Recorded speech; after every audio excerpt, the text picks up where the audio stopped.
I think the big thing, we did have a decent amount of staff turnover, and then there was also some shuffle. And even if you're a veteran teacher, we still always have to focus on understanding our standards and the scaffold, knowing where our kids came from, what we're teaching this year, where they're going. And so we've intentionally spent time studying our standards, and it's eye-opening to see where we have had some gaps in that understanding.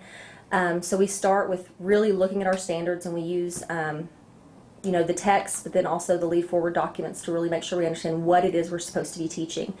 And then from there, we know that it's best to begin with the end in mind. And so we start looking at assessments and what are the best assessment pieces that we could use to really see if our scholars mastered that concept.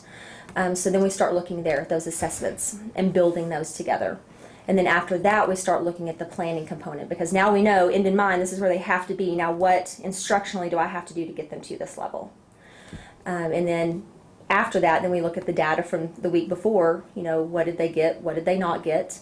And then what are we going to do? And we can't say, okay, they didn't get it, so they're going to go to RTI. RTI is not an intervention. That's a time in the day. The intervention is, what am I doing during that time?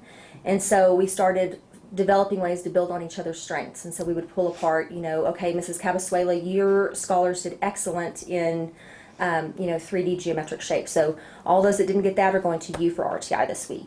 And, Miss Moore, yours did very, very well with the problem solving components. So, these 5 really struggled with that, so they're going to go with you. And very, very intentionally placing scholars and capitalizing on, our teachers' strengths in that respect.